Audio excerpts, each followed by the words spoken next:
Hello everyone, how are you? This is Dr. Chavi. Welcome to my channel Krishna Institute of Law. आज के video lecture में हम बात करेंगे separation of powers की। देखिए, पिछले वीडियो लेक्चर में मैंने डिस्कस किया था रूल ऑफ लॉ और आज के लेक्चर में हम डिस्कस करेंगे separation of powers. This is very important topic and generally this question is asked in examination.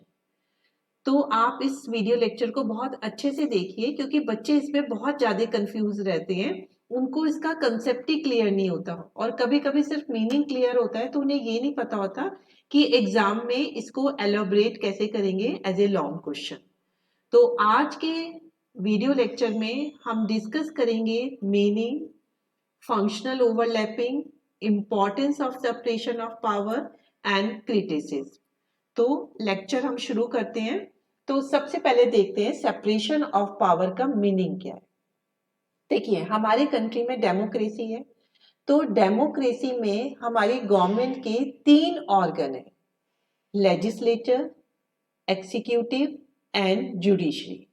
तो ये जो 3 ऑर्गन है, इन तीनों के बिल्कुल अलग अलग काम है और तीनों अपने अपने काम में स्पेशलाइज्ड होते हैं, तो इसीलिए वो अपने अपने काम को बहुत अच्छे से करते हैं। लेजिस्लेटर जो होता है वो कानून बनाने का काम करता है, एग्जीक्यूटिव उस कानून को जो है इम्प्लीमेंट करता है, क्योंकि कानून बन गया और आपने उसे इम्प्लीमेंट नहीं किया तो भी वो बेकार है। जुडिशरी देखती है कि जब लॉ को इम्प्लीमेंट कर दिया जाता है तो अगर कोई उस लॉ को डिसओबे करता है, उसे वॉयलेट करता है या उसे ब्रीच करता है, तो वो अकॉर्डिंगली पनिशमेंट देने का काम करती है। तो इस तरह से तीनों ऑर्गन अपने अपने हिसाब से अपना अपना फंक्शन करते हैं और तीनों ही इंडिपेंडेंट होते हैं, किसी का एक दूसरे में इंटरफेरेंस नहीं होता। तो इसी कंसेप्ट को हम सेपरेशन ऑफ पावर्स बोलते हैं। ये नाम से भी सेल्फ एक्सप्लेनेटरी है।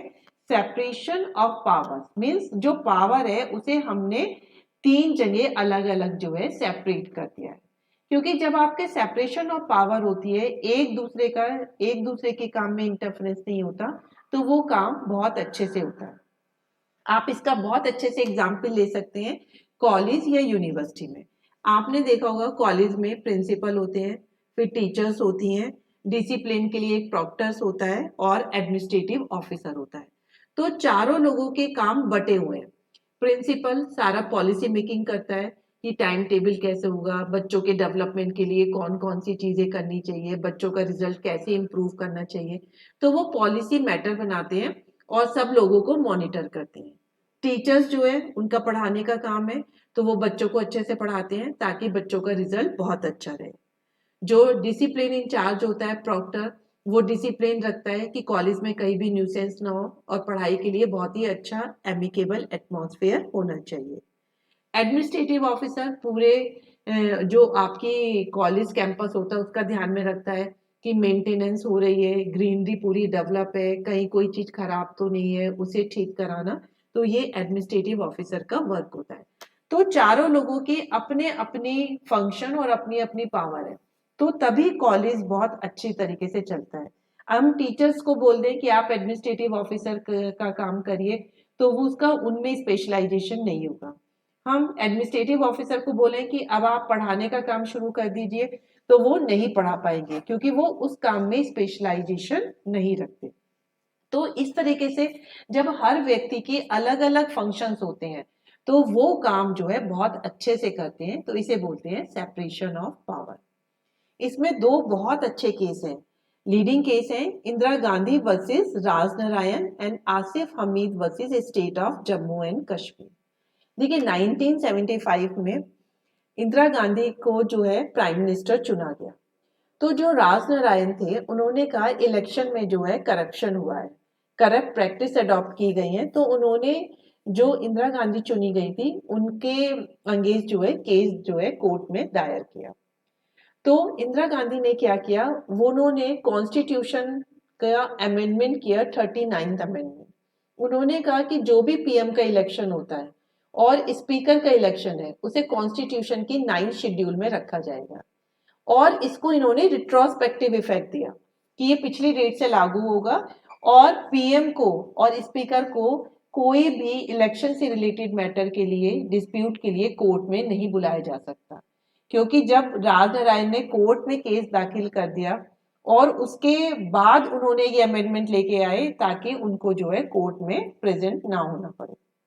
तो कोर्ट ने कहा कि ये हमें देखना है कि यहाँ पे किसी ने एक दूसरे की पावर को असर तो नहीं किया, कि आपका सेपरेशन ऑफ पावर मेंटेन है या नहीं है इस केस में। क्योंकि अगर कोई गलत प्रैक्टिस करता है, कोई लॉ को डिसओबे करता है, तो उसको पनिशमेंट देने का काम जुडिशरी का है। यहाँ पे प्राइम मिनिस्टर ने क्या किया, अपने को जिससे पनिशमेंट ना मिले या उनके अगेंस्ट कोई भी एलिगेशन हो, उन्होंने कॉन्स्टिट्यूशन को ही अमेंड कर दिया। तो जो काम जुडिशरी का था, इनडायरेक्टली वो काम उन्होंने लेजिस्लेचर से करवाया कानून बना के। तो कोर्ट ने कहा कि ये बिल्कुल गलत है, यहाँ पे सेपरेशन ऑफ पावर का डॉक्ट्राइन लगेगा, क्योंकि जो जुडिशरी का काम है उसे आप डायरेक्टली इनडायरेक्टली हड़प के लेजिस्लेचर से कानून बना के नहीं करवा सकते हो, क्योंकि इससे क्या होगा, जो कॉन्स्टिट्यूशन की बेसिक स्ट्रक्चर है, उसकी जो आत्मा है, वो आपकी जो है ब्रेक हो जाएगी। तो माना गया कि इसमें राजनारायण ने बिल्कुल ठीक केस, मतलब उनने कोर्ट में दाखिल किया था। इसी तरह का एक बहुत अच्छा केस है Asif Hamid versus state of Jammu Kashmir. तो जम्मू कश्मीर में 2 मेडिकल कॉलेज थे, उन्होंने जो है कुछ कैंडिडेट सेलेक्ट किए मेडिकल कॉलेज के लिए।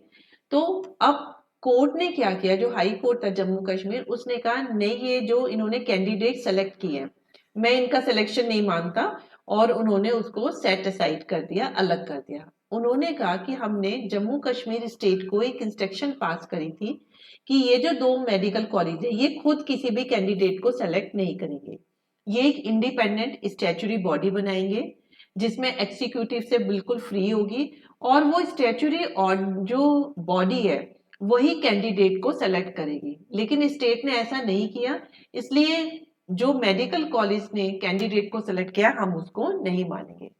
अब ये जो है हाईएस्ट कोर्ट पे गया केस। तो कोर्ट ने कहा कि कोर्ट का काम है, हाई कोर्ट का, कि ये देखना कि अगर लॉ को ब्रीच किया है, लॉ को वायलेट किया है, तब आप किसी को इंस्ट्रक्शन दे सकते हैं। यहाँ पे आप स्टेट को ये इंस्ट्रक्शन नहीं दे सकते कि भाई वो एक स्टैचुरी बॉडी बनाए, ये काम स्टेट का है, उसे अपने तरीके से करना है। अगर उन्होंने पहले ही ऑर्डर पास भी कर दिया कि स्टैचुरी ऑडिट बनाए और उसके हिसाब से स्टेट ने वर्क नहीं किया, मेडिकल कॉलेज ने वर्क नहीं किया, और उन्होंने बिना कोई स्टैचुरी बॉडी बनाए खुद ही कैंडिडेट को सेलेक्ट कर लिया, तो वो जो सेलेक्ट किया है वो हम इनवैलिड नहीं ठहरा सकते, क्योंकि यहाँ पे जुडिशरी जो है एग्जीक्यूटिव का काम नहीं कर सकता। तो इन दोनों केस में माना गया कि हमें सेपरेशन ऑफ पावर को रेस्पेक्ट करनी है। यहाँ पे प्रॉपर सेपरेशन ऑफ पावर है, तो एक ऑर्गन दूसरे के ऑर्गन में इंटरफेरेंस नहीं कर सकता। तो ये दोनों लीडिंग केस आपको बिल्कुल क्लियर हो गए होंगे।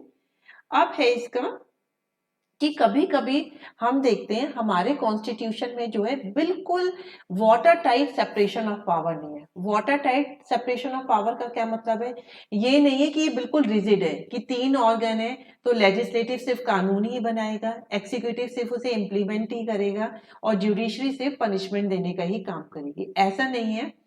कॉन्स्टिट्यूशन ने स्पेशली बताया है कि कभी कभी हम एक दूसरे ऑर्गन को भी काम कर सकते हैं। जब एक ऑर्गन दूसरे ऑर्गन के काम को करता है तो उसे बोलते हैं फंक्शनल ओवरलैपिंग, और ये कॉन्स्टिट्यूशन में जो है जस्टिफाइड है। तो हम इसके कुछ एग्जाम्पल देखते हैं। तो देखिए, जो पार्लियामेंट है वो वैसे कानून बनाने का काम है, लेकिन आर्टिकल 124 में वो जजेस को रिमूव भी कर सकती है। तो पनिशमेंट देने का काम किसका होता है, जुडिशरी का, लेकिन यहाँ पे पार्लियामेंट जजेस को हटा रही है आर्टिकल 124 में। तो पार्लियामेंट जुडिशरी का भी काम कर रही है। सेम वे वो आर्टिकल 61 में प्रेसिडेंट को भी इम्पीच कर सकती है, प्रेसिडेंट के अगेंस्ट महाभियोग ला सकती है। तो ये भी जुडिशरी का वर्क था जो पार्लियामेंट कर रही है।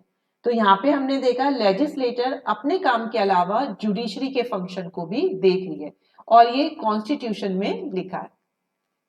सेम वे अब हम एक्सिक्यूटिव को देखते हैं। एक्सिक्यूटिव क्या होती है, उसका काम होता है लॉ को इम्प्लीमेंट करना, कानून बनाना तो नहीं होता, क्योंकि कानून तो लेजिस्लेटर बनाएगी।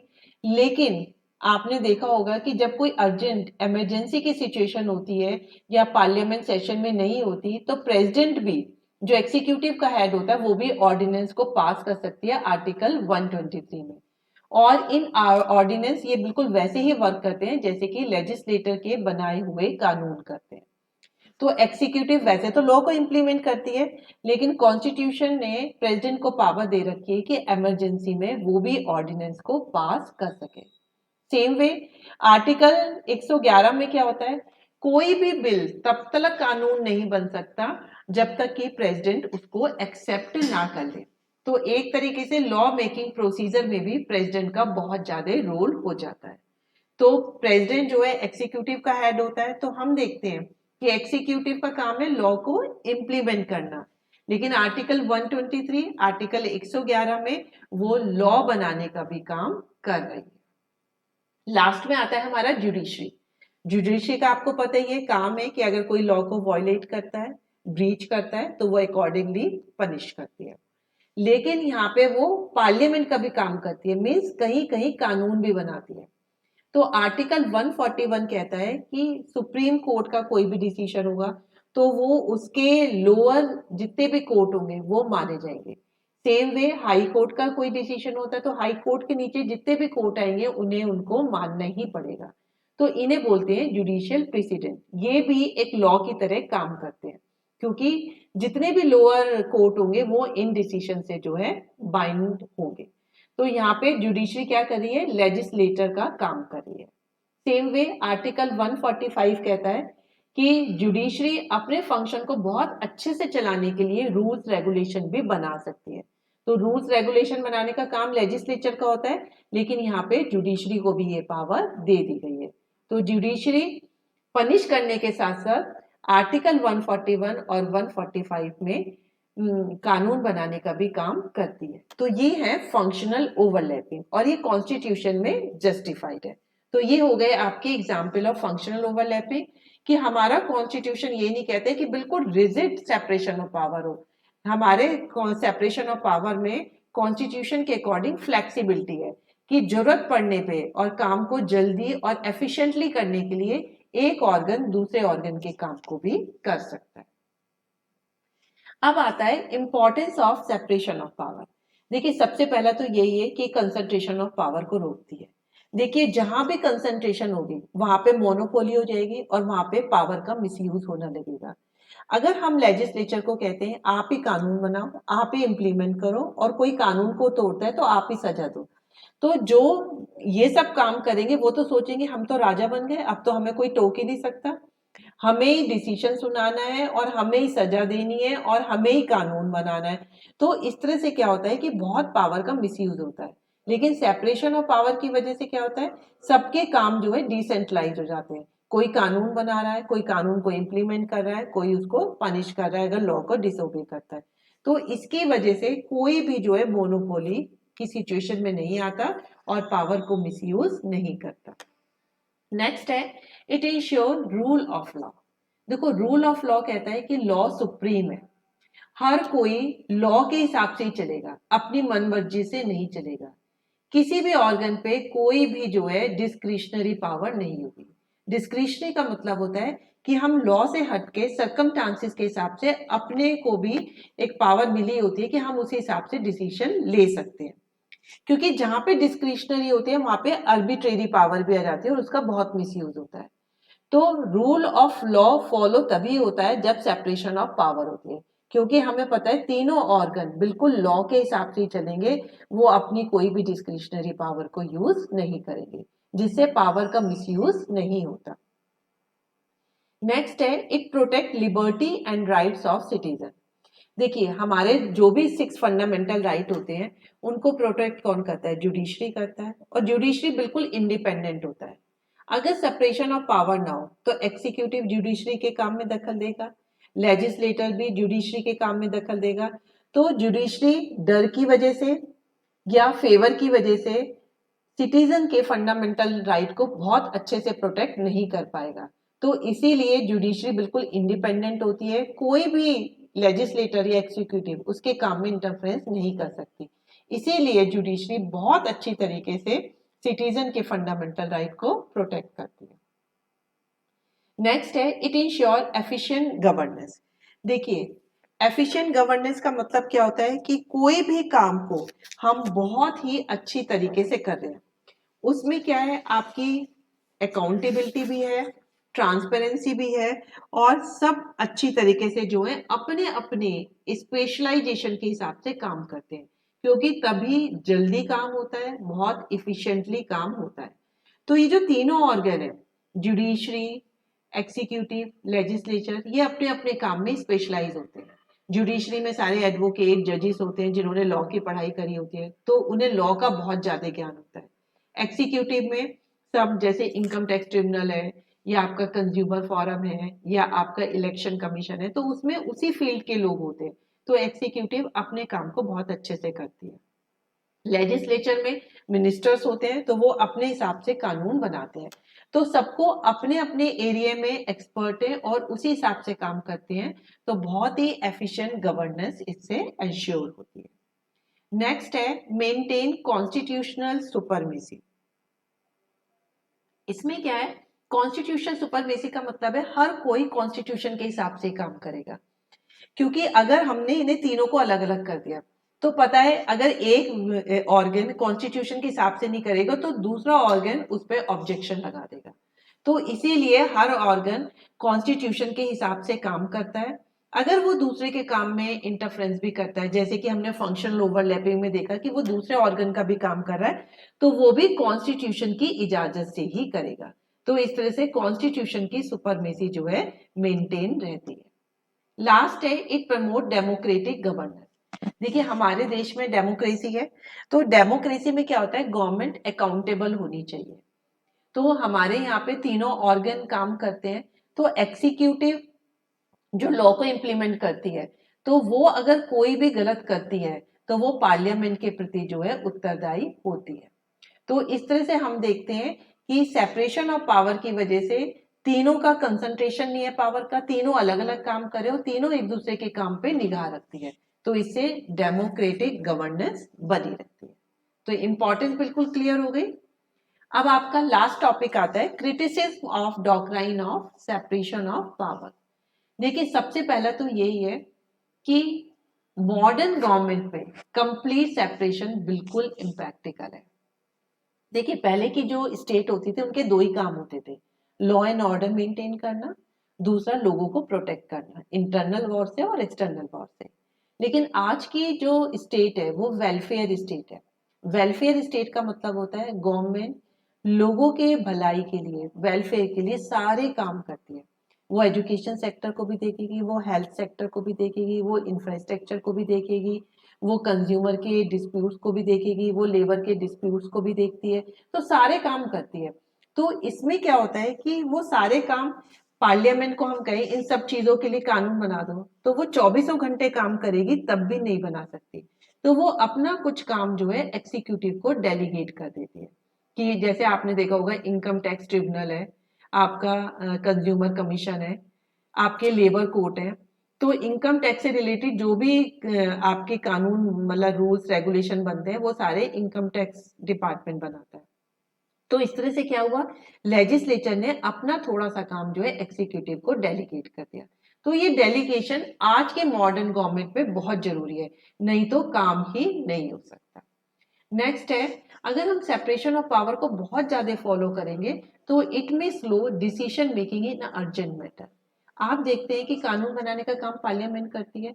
अब कभी कभी कोई ऐसी इमरजेंसी सिचुएशन आ गई, पार्लियामेंट का सेशन ही नहीं चल रहा, और अगर सेशन भी चल रहा होता तो पार्लियामेंट को पहले लोकसभा से पारित होगा, फिर राज्यसभा से पारित होता है, फिर प्रेसिडेंट उसे एक्सेप्ट करता है, तब कानून बनता है। तो अगर हमें बहुत जल्दी से डिसीजन बनाना है तो प्रेसिडेंट भी ऑर्डिनेंस पास कर सकता है, तो वो अर्जेंट मैटर में बहुत जल्दी डिसीजन हो जाता है। जैसे कोविड फैला, अगर कोविड को कंट्रोल कैसे करना है, अगर हमें लग रहा है कि हमें अर्जेंट सिचुएशन है, एकदम से डिसीजन लेना है, तो प्रेसिडेंट भी ऑर्डिनेंस इस केस में पास कर सकता है। या किसी ने हमारे देश पर आक्रमण कर दिया, पहले हम ये थोड़ा ना कि कुछ चीज को रेगुलेट करने के लिए पहले हम पार्लियामेंट का सेशन बुलाएंगे फिर इतना टाइम लगाएंगे, तो उस केस में भी प्रेसिडेंट ऑर्डिनेंस पास कर सकता है। तो इससे जो है जो बहुत अर्जेंट मैटर होते हैं उसमें हम डिसीजन मेकिंग बड़ी फास्ट कर देते हैं। नेक्स्ट है it neglect principle of corporation. देखिए हर जगह कॉपरेशन के बिना काम नहीं चलता।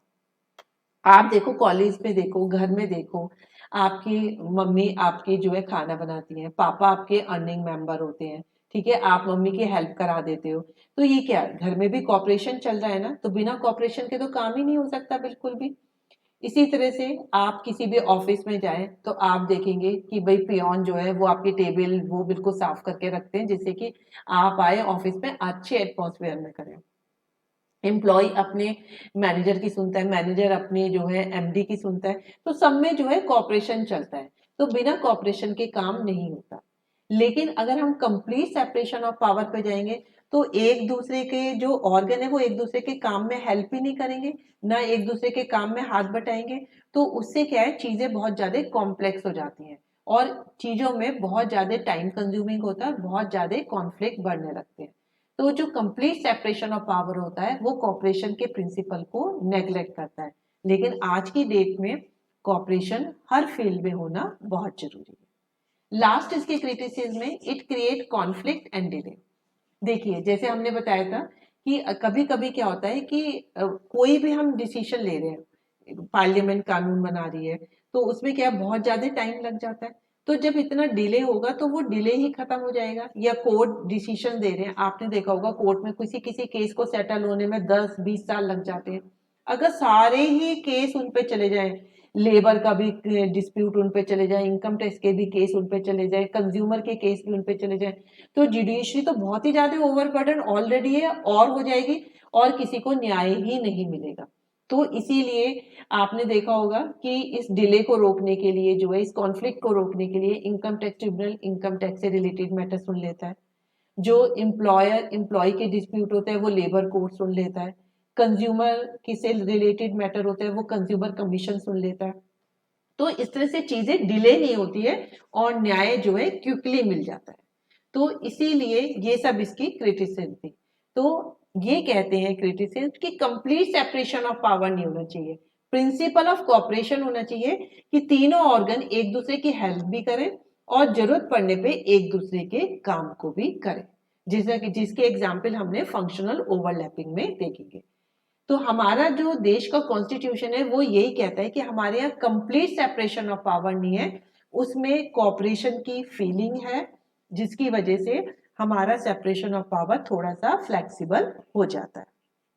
तो आई होप कि आज आपको सेपरेशन ऑफ पावर बहुत अच्छे से क्लियर हो गया होगा, मीनिंग, लीडिंग केसेस इसकी इंपॉर्टेंस क्या है और फंक्शनल ओवरलैपिंग के एग्जाम्पल क्या है जो कि कॉन्स्टिट्यूशन अलाउ करता है और इसकी क्रिटिसिज्म क्या है। तो आज के लेक्चर के लिए दैट्स ऑल। अगर आपको ये लेक्चर मेरा अच्छा लगा तो चैनल को सब्सक्राइब और वीडियो को लाइक और शेयर करना बिल्कुल मत भूलिए। So that's all for today video lecture. Thank you very much.